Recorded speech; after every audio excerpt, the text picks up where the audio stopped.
धनुष टूट गया, धनुष दो खंड हो गया और धनुष को भगवान ने भूमि पर डाल दिया। सब लोग जय जयकार करने लगे।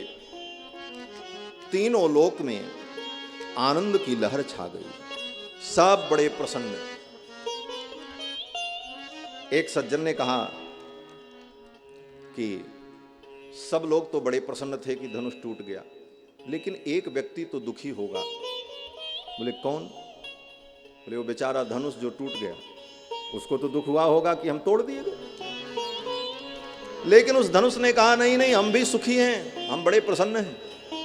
बोले क्यों?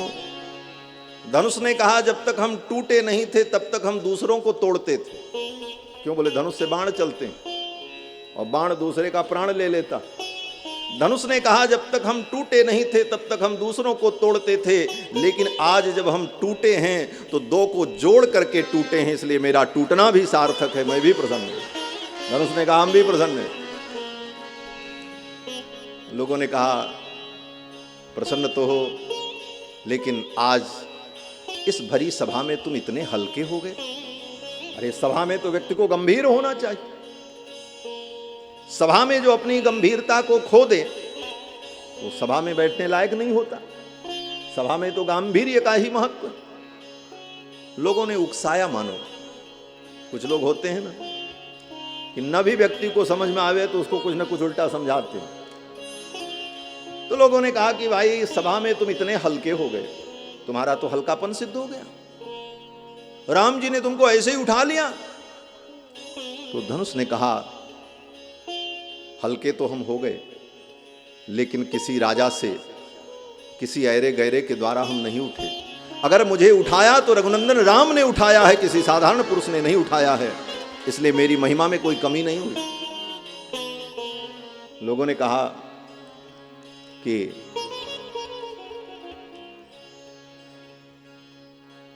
राम जी ने तो तुमको उठाया,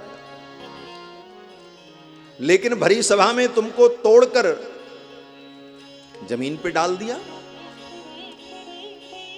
तुम तोड़ दिए गए और जमीन पर डाल दिए गए। धनुष ने कहा हम टूटे तो दो को जोड़ करके टूटे, और उठे तो राम जी के हाथ से उठे, और गिरे भी तो राम जी के चरणों में गिरे, कहीं अन्यत्र नहीं गिरे, इसलिए मेरा गिरना भी सार्थक है, मैं तो प्रसन्न हूं। धनुष बड़ा प्रसन्न हुआ। संत जन कहते हैं कि बड़े बड़े राजा आए लेकिन धनुष क्यों नहीं उठा? बोले धनुष इसलिए नहीं उठा कि धनुष को भगवती भूदेवी ने पकड़ रखा था। पृथ्वी कौन है? बोले भूदेवी भगवती पृथ्वी सीता जी की मां है। सीता जी की मां भगवती भूदेवी ने सोचा कि मेरी बेटी के योग्य जब दुल्हा आएगा तब मैं धनुष को छोड़ूंगी, और इसीलिए भूदेवी ने धनुष को पकड़ रखा था। बड़े बड़े राजा आए लेकिन कोई उठा नहीं पाए। जब राम जी आए तो भगवती भूदेवी ने धनुष को छोड़ दिया। ये अच्छे हैं, यही उठा ले, इन्हीं के द्वारा धनुष टूटे और मेरी बेटी इनकी भारिया हो। और राम जी ने धनुष उठा लिया। गोस्वामी तुलसीदास जी तो कहते हैं कि तुलसी सो राम के सरोज पानी परसत ही, टूटो मानो बारे ते पुरारी ने पढ़ायो है। गोस्वामी जी महाराज कहते हैं कि मानो भगवान शंकर ने उस धनुष को पहले से सिखा करके रखा था कि देखो कोई भी राजा आवे तो तुम उठना मत, लेकिन राम जी जब तुमको उठावे तो उनके हाथ में जाते ही तुम टूट जाना। ये भगवान शंकर ने मानो उस धनुष को पहले से ही सिखा करके रखा था। तुलसी सो राम के सरोज पानी परसत ही, टूट्यो मानो बारे ते पुरारी ने पढ़ायो। मानो पहले से भगवान शंकर ने उस धनुष को सिखा रखा था। और वास्तव में राम जी ने तो धनुष तोड़ा ही नहीं, वो तो राम जी के हाथ में आकर के अपने आप टूट गया। राम जी को तोड़ना भी नहीं पड़ा। क्यों? बोले राम जी तोड़ते ही नहीं, राम जी तो जोड़ने का काम करते हैं, राम जी तोड़ने का काम नहीं करते। इसलिए धनुष को राम जी ने तोड़ा ही नहीं, वो तो अपने आप टूट गया।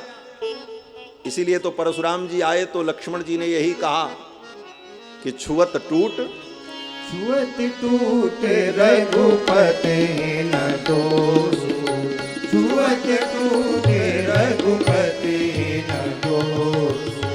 मुनि बिनु काज करिय कतरोसु, मुनि बिनु काज करिय कतरोसु। छुअत टूटे रघुपति न दोषु, छुअत टूटे रघुपति न दोषु। राम जी के छूते ही वो धनुष टूट गया। तुलसी सो राम के सरोज पान परसत ही, छूते। और एक कारण और भी था जिसका वर्णन श्री हनुमान जी महाराज ने किया है।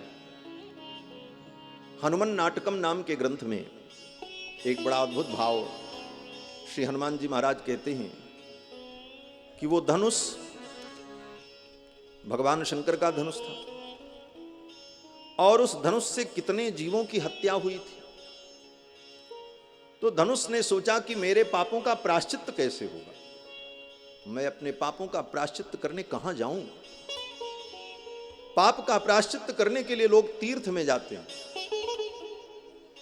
तो धनुष तो किसी तीर्थ में भी नहीं जा सकता क्योंकि उसके पास चलने का सामर्थ्य नहीं है, चलने के पैर भी नहीं, कोई ले जाए तो जाए बेचारा।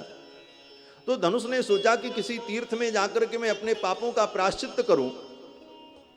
और तीर्थ की महिमा है कि तीर्थ में जाकर पापी से पापी प्राणी अगर तीर्थ में अपने प्राण का त्याग कर दे तो पाप से मुक्त हो जाता है। अवध तजे तनु नहीं संसारा, काश्याम मरणान मुक्ति ही, काशी में मरो तो मुक्ति मिल जाए। तो तीर्थ की अपनी महिमा है। तो धनुष ने सोचा कि किसी तीर्थ में जाकर के मैं अपने पापों का प्रायश्चित्त करूं, यह संभव नहीं। लेकिन भगवान के भक्तों के जो आश्रित होता है ना, उसको कहीं जाने की जरूरत नहीं पड़ती। वो जहां रहता है तीर्थ वहीं आ जाते हैं, तीर्थ वहीं चल करके आ जाते हैं। वो धनुष भी साधारण नहीं था, भगवान के परम भक्त माहेश्वर शिव का धनुष था, भगवान के भक्त के आश्रित था।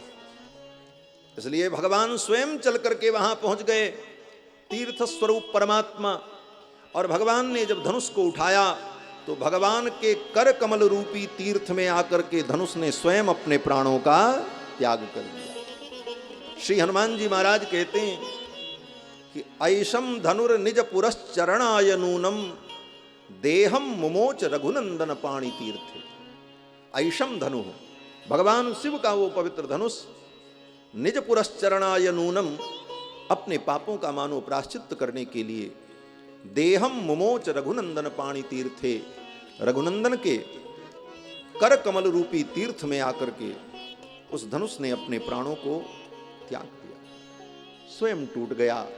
छुअत टूट रघुपति ही न दोषु। धनुष टूट गया। जब धनुष टूट गया तो देवताओं ने पुष्प वृष्टि की जय जयकार की और श्री जानकी जी वरमाला लेकर के आई और भगवान को वरमाला पहनाने के लिए उद्यत होती हैं। लेकिन भगवान 12 वर्ष के और जानकी जी, बोले जानकी जी तो 6 वर्ष की। अब जानकी जी का हाथ वहां तक पहुंचता ही नहीं है कि भगवान को वरमाला पहना सकें।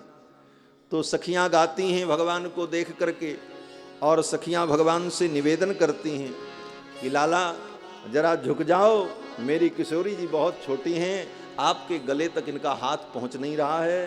झुकी जाइयो नलन रघुबीर, किशोरी मोरी छोटी सी। झुक जाइयो नलन रघुबीर, किशोरी मोरी छोटी सी। झुक जाइयो नलन रघुबीर, किशोरी मोरी छोटी सी। झुक जाइयो नलन रघुबीर, किशोरी मोरी छोटी सी। जय माला लिए तब से खड़ी है, जय माला लिए तब से खड़ी है। जय माला लिए तब से खड़ी है, जय माला से खड़ी है। दुखन लागो शरीर किशोरी मोरी छोटी सी, हाँ दुखन लागो शरीर किशोरी मोरी छोटी सी, झुक जइयो नयन रघुबीर किशोरी मोरी छोटी सी, झुक जइयो नयन रघुबीर किशोरी मोरी छोटी सी। तुम तो राम जी अयोध्या के राजा, तुम तो राम जी अयोध्या के राजा, तुम हो राम जी अयोध्या के राजा, तुम हो राम जी अयोध्या के राजा। हम हैं जनक के गरीब लली मोरी छोटी सी, हम हैं जनक के गरीब लली मोरी छोटी सी, झुक जइयो नयन रघुबीर किशोरी मोरी छोटी सी, झुक जइयो नयन रघुबीर किशोरी मोरी छोटी सी। सुनियो विनय दशरथ के लाला, सुनियो विनय दशरथ के लाला, पहिरो आज विजय जय माला, पहिरो आज विजय जय माला, पहिरो आज विजय जय माला, पहिरो आज विजय जय माला। हम गावे मंगल गान किशोरी मोरी छोटी सी, हम गावे मंगल चार किशोरी मोरी छोटी सी, झुक जइयो नयन रघुबीर किशोरी मोरी छोटी सी, झुक जइयो नयन रघुबीर किशोरी मोरी छोटी सी। मंगल ब्याह सुमंगल गावे, मंगल ब्याह सुमंगल गावे, नगरवासी लोचन फल पावे, नगरवासी लोचन फल पावे, नगरवासी लोचन सुख पावे, नगरवासी लोचन सुख पावे।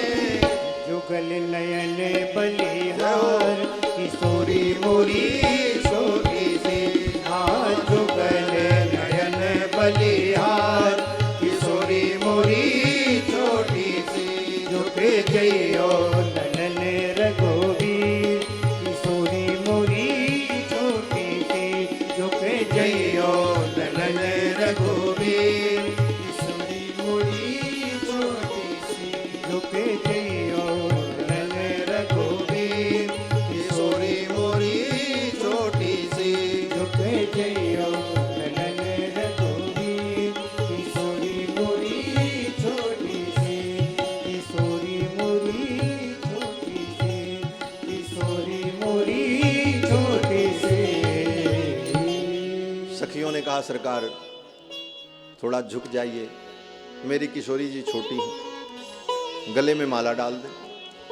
तो बगल में लक्ष्मण जी खड़े थे। लक्ष्मण जी ने कहा भैया झुकना मत, ससुराल में झुक गए तो फिर शान कैसे रहेगी। हम रघुवंशी कुमार हैं, वो भी स्त्री के सामने झुक जाए, और वो भी ससुराल में, आए कदापि नहीं। राम जी ने कहा ठीक।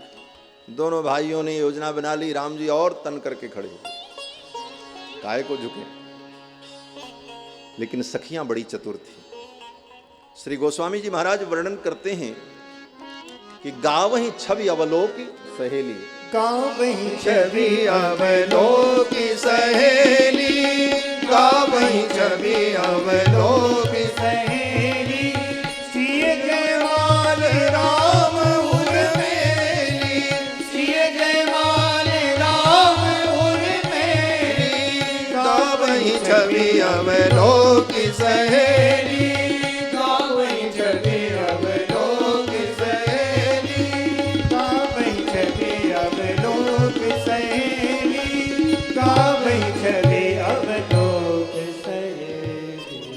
इस चौपाई में बड़ा रहस्य है। क्या रहस्य है? गावहीं छवि अवलोकी सहेली। सखियां भगवान की छवि को देख करके गा रही। बोले क्या गा रही? बोले रटा रटाया गीत नहीं गा रही। जैसे आज विवाह में स्त्रियां वही बनना बनने का गीत सबके ब्याह में गाती फिरे हैं? जिसके ब्याह में जाओ, चाहे रामदेव के विवाह में जाओ, चाहे श्यामदेव के विवाह में जाओ, वही बनना बनने का गीत।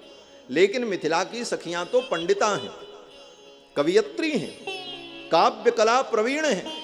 भगवान के स्वरूप श्रृंगार को देखती जा रही हैं और उसका वर्णन करती जा रही हैं और गीत बनता जा रहा है। ये तात्पर्य। गावहीं छवि अवलोकी, गावहीं छवि अवलोकी सहेली। भगवान भी देख रहे थे, वाह ये सखियां तो बड़ी पंडिता हैं। एक एक अंग का अक्षरशः वर्णन कर रही थी। करोड़ों करोड़ों ब्रह्मांड के स्वामित्व को सूचित करने वाला किरीट मुकुट भगवान के मस्तक पर शोभा को प्राप्त हो रहा। अष्टमी के चंद्रमा के समान भगवान का ललाट, ललाट पर ऊर्ध्वपुंड की रेखा, गभुआरी अलकावली, कर्णांत लोलेक्षण भगवान के दिव्य कजरारे नेत्र, नासिका मूल मारभ्य आकेशांतम, नासिका के मूल से लेकर के कान पर्यंत कर्णांत लोलेक्षणम, ऐसे भगवान के सुमनोहर नेत्र। और कैसे नेत्र? बोले बिना काजल के ही जो कजरारे। और केवल कजरारे नहीं, कजरारे सरमीले, सरसीले, गरबीले, नसीले, गसीले, जितनी भी उपमा दी जाए कम। इसीलिए तो भक्तों ने कहा कि मोहन के अति नयन नुकीले, मोहन के अति नयन नुकीले, निकसे जात पार हियरा के सरसीले गरबीले।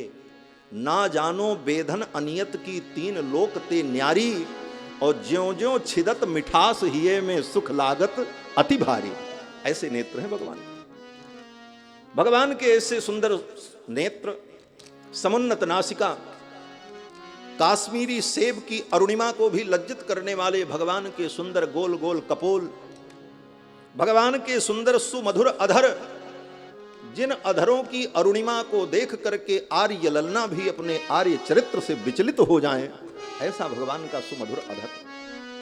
और भगवान के मुख में जो दंत पंक्ति, मोतियों के समान चमकती हुई दंत पंक्तियां, उन दोनों दंत पंक्तियों के मध्य में जपा कुसुम की पंखुड़ी के समान भगवान की सुंदर जिह्वा, शंख के समान भगवान की दिव्य ग्रीवा, विशाल वक्षस्थल, गले में कौस्तुभ मणि, मोहन माला, मटर माला, सोने की सतलड़ी, हीरे की पचलड़ी, बनमाला, कमल पुष्पों की माला, कंधे पर सुंदर शुभ्र यज्ञोपवीत पीतांबर, कंधे पर अंगद बिजायट बाजू बंद मुद्रिकाएं, और भगवान के कमर में लिपटा हुआ दिव्य पीतांबर, जो आकाशीय विद्युत की छटा को भी लज्जित करने वाला तड़ित विनिंदक पीता